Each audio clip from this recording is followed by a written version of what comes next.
So I'll just tell you a few things right now that I noticed to be character traits of people with high testosterone, men and women actually. So anyone who has high testosterone is more likely to have these kinds of character traits, but also keep in mind that there are exceptions to everything and also this. So don't be like in the comments like, I saw this person and it's not like you say. This is just a generalization from my experience and what I noticed.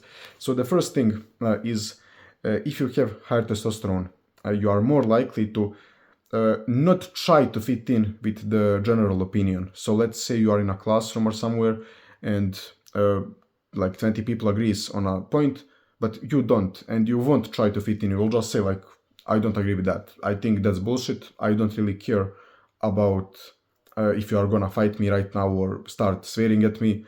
I just think that that's bullshit. I don't really care. And this is the first character trait, because people who are like, it's almost like earlier, like thousands of years ago, if you wanted to disagree with someone, you would almost need to fight for it. You would need to be strong enough that if you disagree with someone and he starts fighting you, that you need to be able to beat him. So that stayed for a long time right now, that right now weaker people, generally people with lower testosterone, won't try to disagree with anyone, because sometimes not disagreeing can be a smart decision for like business or something like that. It can be a really good soft skill to have when you notice that you will get a better out of a deal, situation, business deal, whatever, if you try to fit in better and not disagree with someone, because that way you can prevent losing clients, because some clients are just stupid and you need to get along with them without disagreeing, even though they are stupid. But in most situations, like you are in a classroom and teacher says something that's bullshit, if you have high testosterone and you don't really care, you will just say like, that's bullshit. Like you will just say something and you won't care for the response of everyone else. The second thing, the second character trait of high testosterone is if you often almost look at stuff as a competition. So let's say you worked on yourself for 2 years, you trained calisthenics for 4 years, like me, and you built a good body and everything. You gave your best for like looks maxing, getting more confident, improving a bunch of different things, and then you see someone who didn't put like 10% of your effort into his self-improvement, and he gets a girl that you wanted but you didn't get. And seeing something like this can produce anger in you, almost some sort of like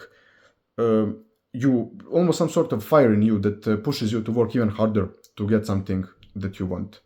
And this is a high testosterone character trait, because if you had lower testosterone, you would either be sad, you would either start talking shit about that person for no reason, without improving yourself first. You would just not care, maybe, whatever. But if you have high testosterone, you would even like look at it with some fire inside of you, thinking like, what the fuck, I put so much effort into it, I didn't get it. I will work 10 times harder, I will outwork him in the end, and I will get what I wanted since forever. Something like this.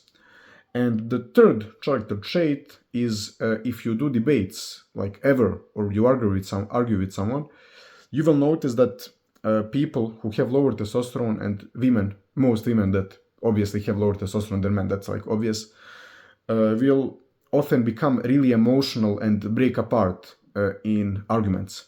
Because if you have lower testosterone, that means that it's harder for you to almost like control your emotions and keep track of them, because the more feminine you are, the more emotions you will have. So what happens is that if you are a woman who is feminine or a man who is feminine, you will almost fall apart in arguments, because you just don't have the strength to be calm in a situation where you are feeling like you want to explode. So if you want to actually win an argument, you need to just stay stoic all the time, and for that you almost always need high testosterone to be masculine. So you have women that are amazing in debates, but those women are masculine, those women aren't feminine. And that's most of the time. Like there are exceptions, but this is usually what happens. And yeah, guys, that's pretty much it. Some of my thoughts. So let me know what you think down below in the comments. And see you guys tomorrow.